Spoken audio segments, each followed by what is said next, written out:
Episode 27, Chapter 26, Ghosts of All Kinds. Chapter 26, Ghosts of All Kinds. What do you intend to use the staff for? Asked Suzanne. What? Oh, for magical research, of course. Answered Zliston. You're hiding something, said Suzanne. What else are you going to use the staff for? Well, does it matter? You came here for a trade, didn't you? Asked Zliston, visibly distraught that Suzanne was able to figure out he was hiding something. I'm afraid it does matter, replied Suzanne. You see, we made a promise that this staff wouldn't fall into the hands of evil. We have to make sure your intentions with this staff will not cause harm. Zliston sighed. Well, if you must know, I caused a bit of a ruckus in the Romali Monster Arena. They decided I was kicked out for life. But really, that was over 20 years ago. I'm not as rambunctious as I used to be. So I want to use the staff to get back into their monster arena. And then I'll use it for research. I wasn't lying when I said that. There's more than one monster arena out there, pointed out Alice. Why not just frequent one of those? They're not the same, protested Zliston. Have you ever been in the Romali Monster Arena in a close match, one with near equal odds for all combatants? The atmosphere in there is incredible. I have to side with Zliston on this one, agreed Ron. I've been in some of the other monster arenas and they don't measure up. On the other hand, the Empire knows how to run a monster arena. So that's why you want the Staff of Change so badly? Asked Suzanne incredulously. You want to be able to go to the Romali Monster Arena again?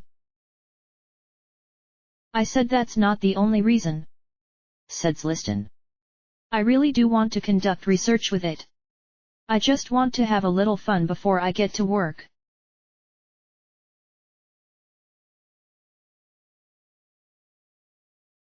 After some more discussion, the four eventually decided to go through with the trade. Although regaining admittance to a monster arena was not the most noble of intentions, at the very least Zliston would not be using the staff for evil. The four made the trade for the sailor's thigh bone and left Greenland. Remembering what they had heard from the pirates about the bone's powers, the group returned to the Mad Hound and put the bone to work. The bone gave no visible glow, leading them to believe they were far away from their target. Since the pirates had last seen the ship in the Bate Sea, the Mad Hound teleported to Romali in search of it. The thigh bone was much more responsive in the Bate Sea. Upon arriving at Romali, the bone had a very visible glow to it and moved itself to point south. It moved so quickly that Thomas, who had been holding the bone, nearly dropped it. The Mad Hound began its search by going south as the bone pointed. As the Mad Hound traveled south, the bone's glow grew progressively brighter. That night, the bone could have served as a lantern should the crew have needed one. The next day, the Mad Hound came across another ship. The ship was almost on the shores of Isis. The Mad Hound drew close to the other ship and soon found that the other ship had suffered a great amount of damage. The Mad Hound approached the damaged ship cautiously. The ship made no indication that it even realized the Mad Hound was near. It did not adjust its course nor display any flags. For its part, the Mad Hound took every measure necessary to ensure the other ship that they meant no harm. The other ship did nothing but continue its present course, due east. The Mad Hound pulled parallel to the other ship. That's definitely your phantom ship, said Captain Marbili. In all my years I've never seen a ship float with damage like that. How do you want to handle this? If you can pull up alongside it, we'll board and investigate, answered Suzanne. Are you sure that's wise? asked the captain. That ship may be able to keep ghosts from drowning, but how do you know it'll support the living? Wow, are we hearing sensible words from the sea captain, said to have lost his marbles? Asked Ron with a grin. Captain Marbili gave a good laugh at Ron's comment. I just wouldn't want my favorite landlubbers to die needlessly. Taking risks at sea is my job, after all. We've had some experience with phantoms, said Suzanne. And if worse comes to worse, we should be able to get ourselves out of there. All right then. We'll make preparations for you to board, said the captain. But be wary when you go below deck. See those holes at the bottom of the ship there? Monsters would be able to crawl right up through them. Thanks. We'll be careful, said Suzanne. The four geared up and boarded the phantom ship. The deck was devoid of any sign of life or unlife. The group approached a cabin that was sitting in the middle of the deck. They opened the door and entered. Inside the cabin was a skeleton that appeared to be manning the ship's helm. The four prepared themselves for a fight, but the skeleton made no indication to have noticed them, even though it was looking right at them. The group slowly approached the skeleton. The skeleton continued to ignore the group, muttering and chuckling to itself while it did so. My ship is unsinkable, declared the skeleton, chuckling as it did so. No storm can faze me. Sir, are you friend or foe? Asked Suzanne. The skeleton gave no response to Suzanne's question but continued to take mirth in the fortitude of its ship. This is weird, said Alice. This isn't like Tadanki. He doesn't seem to realize we're here. And he keeps talking about some storm, said Ron, listening to the skeleton's mutterings. Those fool slaves, said the skeleton, continuing its rant. Landlubbers, all of them. They don't know the sea. They don't know my ship. I'll sail right into any storm I want, and if they don't like it, we'll see how they get along with the squishies. The way it's talking, said Ron. I think it believes it's sailing into a storm right now. But it's been sunny all day. The waters are calm, pointed out Suzanne. Remember the people of Tadanki didn't realize they had died, said Thomas. Perhaps this person is going through the moments that led to this ship's destruction. Sunny told us that Olivia thought Errol had died on the night of a terrible storm. Bodies and debris were found on shore. If that's the case, then Errol's spirit should be here somewhere, said Alice cheerfully. Even if that's the case, how do you propose we get his spirit to Olivia? Asked Thomas. If he's even here, what's to say his spirit wouldn't just ignore us like this person here? We'll worry about that if we find him, Suzanne cut in. First we have to see if Errol's spirit is here. The four left the cabin and proceeded to the stern of the ship. There were 3 cabins on this side of the ship. The group entered one of the cabins to find that it had an occupant. It was a small green humanoid with a pitchfork, wings, and a demon's tail. The creature laughed when it saw the 4. More corpses for the phantom ship, it cried. Before the 4 could react, the small demon exhaled a wave of icy breath. It clearly expected its attack to kill or incapacitate the group, but it would be disappointed this time. Outnumbered 4 to 1 and stuck in a cabin with nowhere to fly to, the 4 quickly drew their weapons and slew the beast. That wasn't an aquatic monster, pointed out Ron. I wonder what it was doing here. A ghost ship could be of service to the enemy, theorized Suzanne. There may be monsters here trying to learn how to control this ship. The group checked a second cabin and found that it contained a staircase going below deck. They decided to check the last cabin before descending. This cabin also had an occupant in it, and the four were amazed to see this occupant was a living human. The occupant was a young man wearing heavy armor and carrying a sword and shield. The man was greatly alarmed when he saw the four enter and immediately moved to cut them down. "Wait!" yelled Suzanne to the man. "We mean you no harm." The man looked shocked when he heard Suzanne speak to him and took a moment to inspect the group. So shocked was he that he actually put his sword and shield down to rub his eyes to make sure they were not deceiving him. "You're not ghosts?" asked the man. "No, we're not," answered Suzanne. "My name is Suzanne and these are my comrades, Ron, Thomas, and Alice. What's your name?" "I am Striker," said the man. "Did you four get stuck on this ship looking for treasure too?" "We're not looking for treasure," replied Suzanne. "And we're not stuck. We have a ship keeping course with this one waiting to pick us up." "You do?" said Striker in amazement. "What a relief! I've been stuck here for 2 days. It's been all I can do to stay alive." "How did you get here?" asked Suzanne. "I come from northern Isis," answered Striker.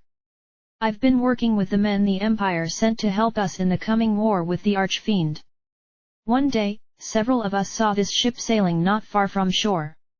It was sailing aimlessly, turning around for no reason and generally looking lost. At one point, it drew close to the shore. We could see the damage this thing had sustained and wondered if that had anything with the ship's strange navigation. After a while, rumors started to start up," continued Striker. "Rumors that this was some sort of magic ship.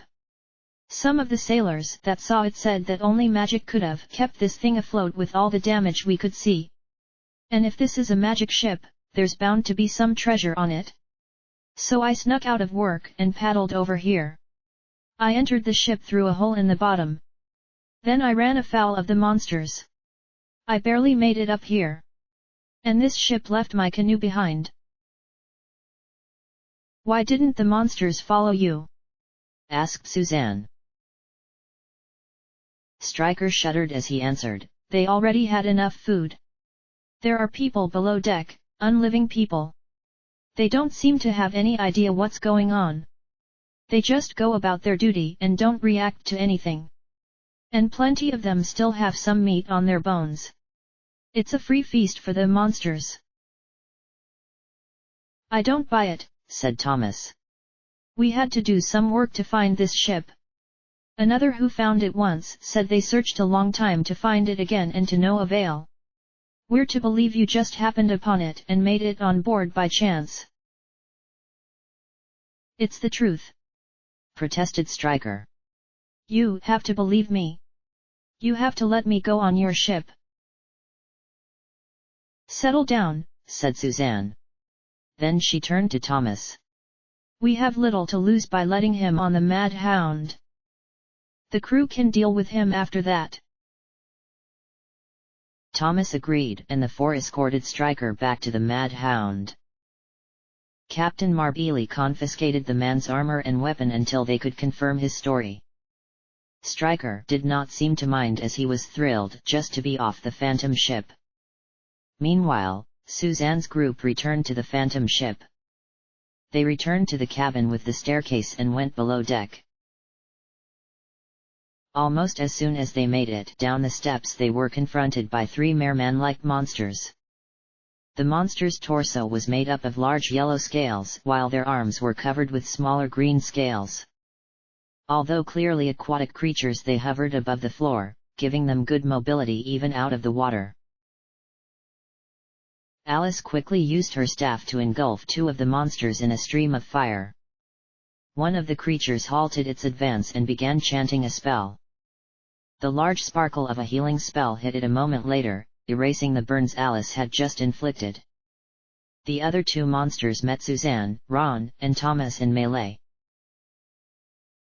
One of the monsters managed to hit Ron on the side with its deceptively heavy fin. Other than that, the three dispatched the two monsters flawlessly. Ron quickly recovered from the strike and buried his blade into the creature's midsection. Suzanne and Thomas double-teamed the other monster. Suzanne blocked its fin with her shield, which left it wide open for a blow from Thomas. Both creatures fell to the ground dead. Meanwhile, Alice engaged in a magic fight with the only remaining merman monster. She sent another stream of fire at the beast, giving it another copy of the burns she had given it before. The creature replied by sending a bolt of ice at Alice. However, putting its focus on Alice kept it from noticing the three melee fighters coming at it. It was skewered moments later. After finishing the merman monsters, the four had a chance to view their surroundings. This area of the ship is where the rowers were kept. The ghostly rowers continued to do their work even in death. The rowers' bodies were in various states of decay. Some of the rowers' bodies were relatively intact, though they looked like zombies. Unfortunately, some of the rowers had clearly taken some great damage. For some, it was likely being hit by the ship's wreckage during the storm that had killed them. For others, they had clearly been munched upon by monsters, as Stryker had said. Besides the bodies, the four came across several flames that were moving strangely. The flames seemed to be trying to row the boat like the ghostly bodies were. Upon drawing close to them, the group found that the flames spoke in the same way as the bodies were. They were reliving the moments just before their death. The four concluded that these flames were also ghosts, perhaps those ghosts whose bodies had been completely destroyed.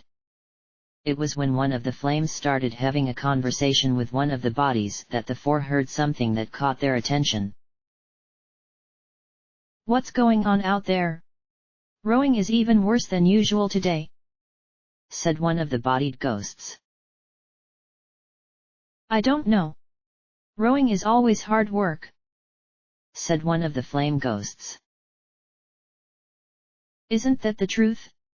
Rowing is work for criminals and murderers," answered the body. "I bumped a man off. That's why I feel so bad for Errol over there."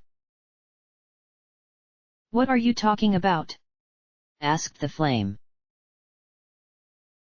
"That guy Errol over there," said the body, gesturing with his head towards another bodied ghost. "He's never done anything wrong. He doesn't deserve to be a slave on a pirate ship." The four did not stay to hear the rest of the conversation. They went over to the ghost of Errol. Errol was rowing on the other side of the ship. As the group approached, two large green octopuses came in from a nearby hole in the bottom of the ship. The octopuses saw the free meal in front of them and decided to begin by going at Errol. When they saw four living humans who actually reacted to their presence, they quickly adjusted to meet the threats head-on. Alice once again put her staff to use, engulfing the octopus monsters in a stream of fire. The monsters then fell upon Suzanne and Ron, who had stepped up to keep the monsters away from Errol. The octopuses scored a multitude of hits on the two as there was nothing either of them could do to block or dodge 8 tentacles each. Ron punished his foe by sinking his blade into one of the offending tentacles. Suzanne tried to sever one of the tentacles that hit her, but a different tentacle swatted her sword away. Thomas tried to aid Suzanne but was thrown off his feet when two of the creature's tentacles slammed him in the side. In addition to their numerous appendages, the octopuses were quite agile. Realizing they were dealing with some tough opposition, Alice decided some extra force was necessary. She forsook using the staff again in favor of chanting a spell. A large, powerful river of fire flew at the two octopuses. An additional jet of flame bounced along the river, giving additional burns to the creatures caught inside.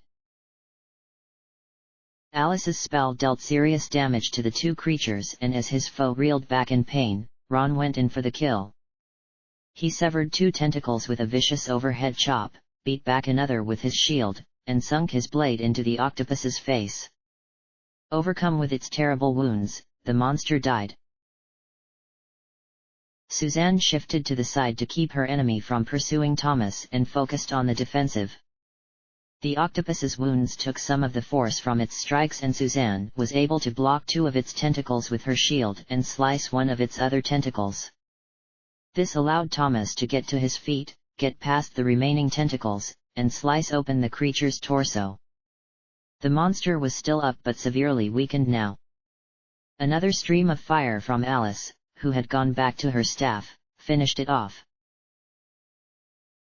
As Thomas began healing the rest of the team, the other 3 immediately turned their attention to Errol, not wanting to dawdle for fear of more monsters appearing. Errol was now lying on the ground shaking. He had not been knocked down during the fight, the monsters had not gotten close enough to Errol. His decayed face could not be read for emotion, but his voice revealed the source of his distress. "Olivia!" Errol called out. "The ship is sinking. We won't meet again for all eternity. I hope at least that somehow you find happiness." A look around revealed that the other ghosts were acting in a similar manner. The unease and doubt that the 4 had seen throughout the phantom ship so far had now been replaced with panic. The ghosts were acting in open desperation. Some even jumped off the ship while others were like Errol, on the ground shaking in fear. "Errol! There's no storm!" yelled Suzanne above the panic. "You and Olivia are already dead.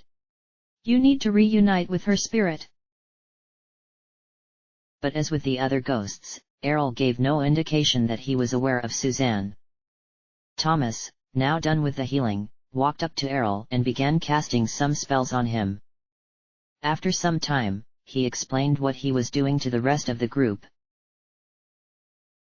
"I was beginning to think something was strange with the ghosts here," began Thomas. "Just now you were beginning to think something strange was going on here?" asked Ron. "I meant besides the obvious," said Thomas with a scowl. "Anyway, I just ran a quick examination on Errol, or his image anyway. Errol's spirit is not in this body. If I'm right, none of these bodies or even the flames have spirits within them. They're all images created by whatever curse holds this ship in this plane." "So these aren't actually ghosts?" asked Suzanne. "Then Errol isn't here at all." "That seems to be the case," confirmed Thomas. "Great," grumbled Ron. "This has all been a waste then." "Let's not admit defeat yet," said Alice. "We should at least finish investigating the ship." "Alice is right," agreed Suzanne. "Let's keep going." There were 2 rooms towards the stern of the ship. The closest one was a storeroom. It was filled with barrels, jars, and chests. The 4 searched the storeroom for anything conspicuous. They found some gold and an herb for curing temporary paralysis. Alice was also sure to check the chests before opening them and found one of them was trapped. The group proceeded to the other room. This room contained 4 beds and a chest in it. The 4 guessed that these were the crew's quarters, though there were far fewer beds than the number of crew members. Alice checked the chest and then opened it to reveal a locket. Inside the locket was a picture of a young woman.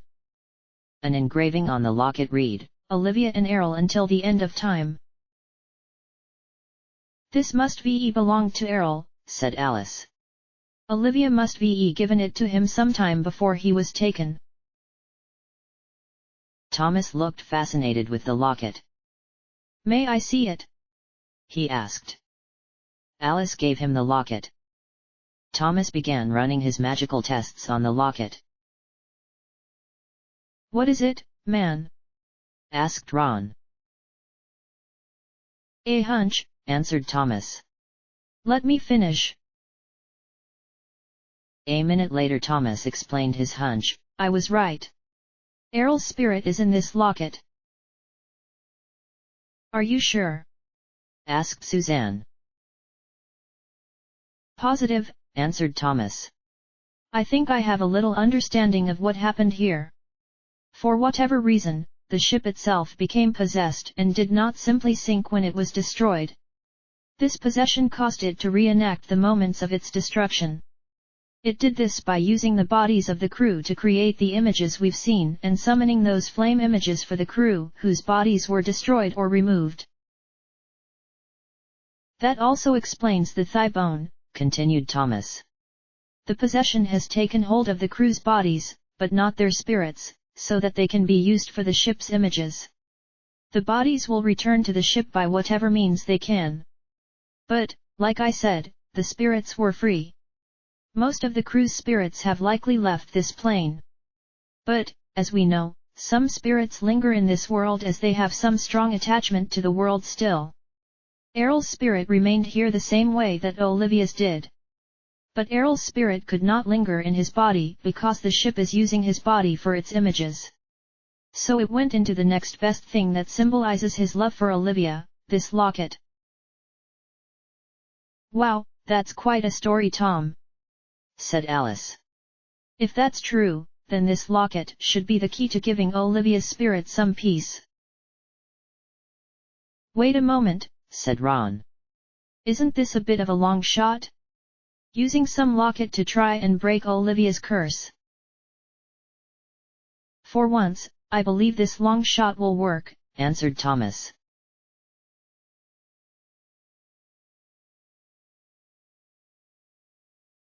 The four left the phantom ship and returned to the Mad Hound.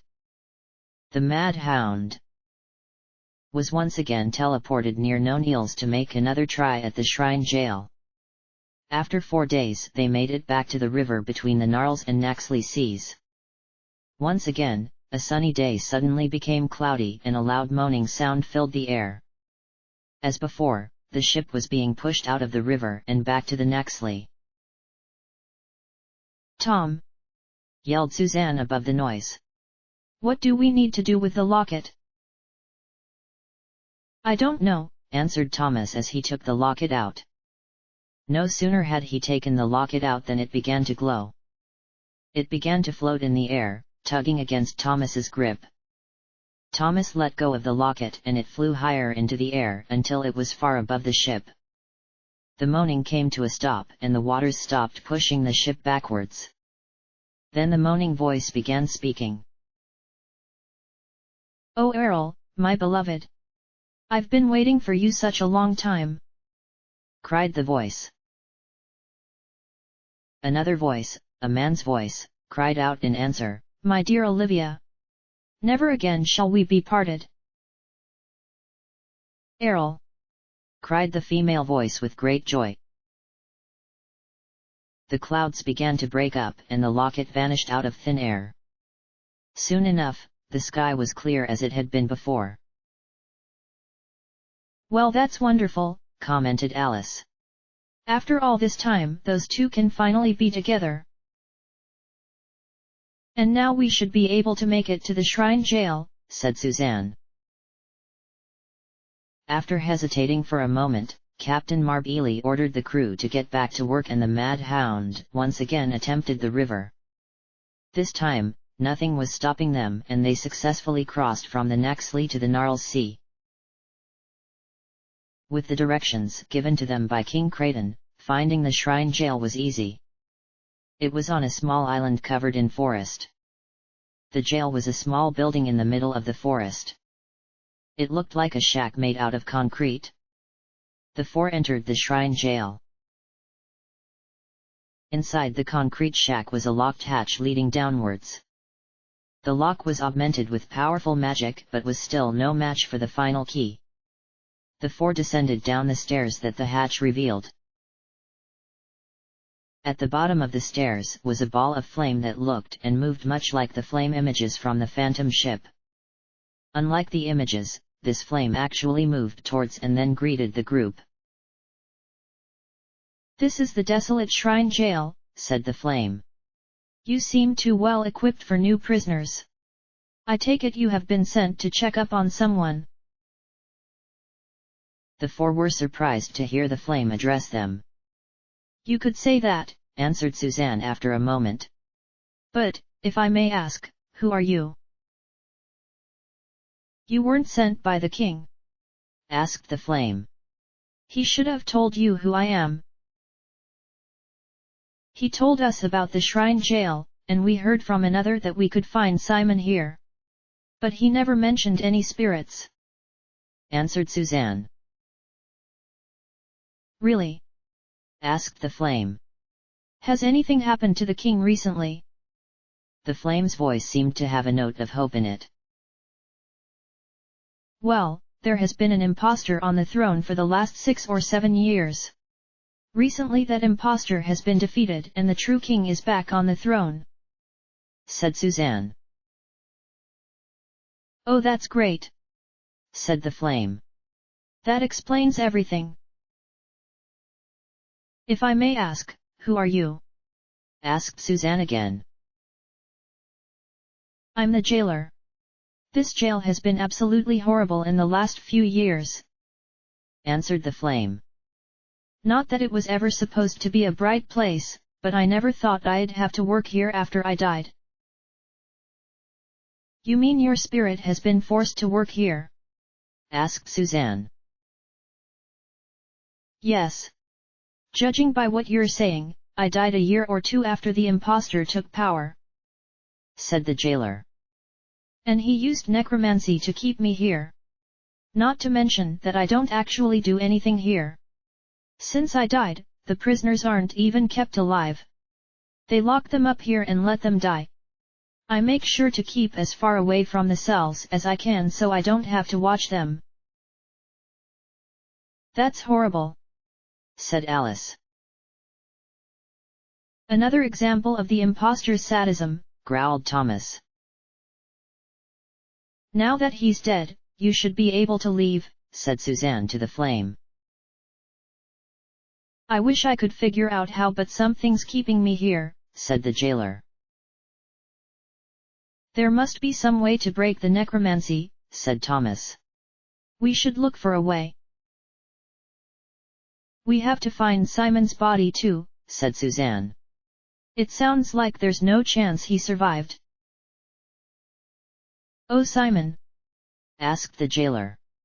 You can find him in the last cell on the right. You can find his body in the cell across from where he is. The king saw fit to keep him on this plane as well. The 4 followed the jailer's directions and found another flame inside a cell. They unlocked the door and entered. Who are you? Asked the flame. I am Suzanne. These are my comrades Ron, Thomas, and Alice, introduced Suzanne. We are friends of your son Matthew and have also made the acquaintance of your friend Matthias. Really? How did you get here? How did you find out I was here? Asked Simon.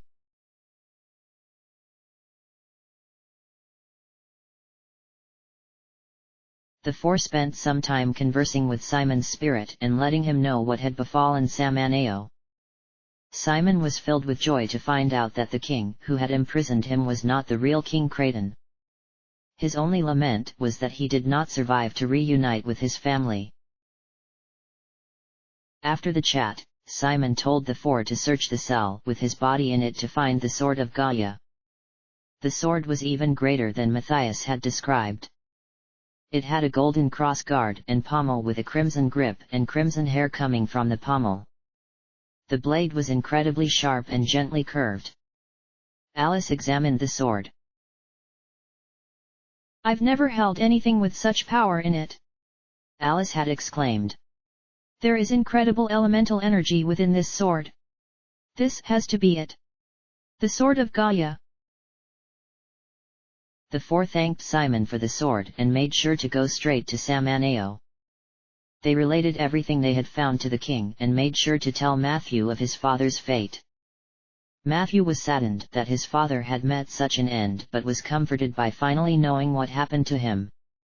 King Creighton immediately dispatched some mages and clerics to go to the shrine jail and undo the dark magic that held the jailers and Simon's spirits in the jail. Meanwhile, the 4 began preparing for the greatest challenge yet. Using the information Suzanne had gained from the man in Billville and all maps the group could find of the region, the four decided they needed to use the Sword of Gaia to get to the region. They needed the sword to get past the rough waters that had been enchanted by the Archfiend to resist any attempt to cross. After that, they would have to travel through a large part of the Necrogond Valley. In order to prepare for their journey, the group bought some new equipment. In the shops of Samaneo, the group found some powerful silver shields for sale. Each one of the four bought a silver shield. In Billville, the four found suits of armor made from dragon scales for sale. The suits of armor inherited the dragon's resistance to physical harm and magic. The armor proved too heavy for Thomas and Alice, so only Suzanne and Ron received the suits of dragon armor. The team spent an additional 2 weeks training and preparing for their upcoming excursion. Besides making sure to work on their swordplay and magic, they made sure to go over any situation they could think of so that any one of them would know what to do in the worst of circumstances. Finally, the group teleported the Mad Hound to Asaram so that they could begin their journey. The time had come for the four to enter into the Necrogond. End of chapter.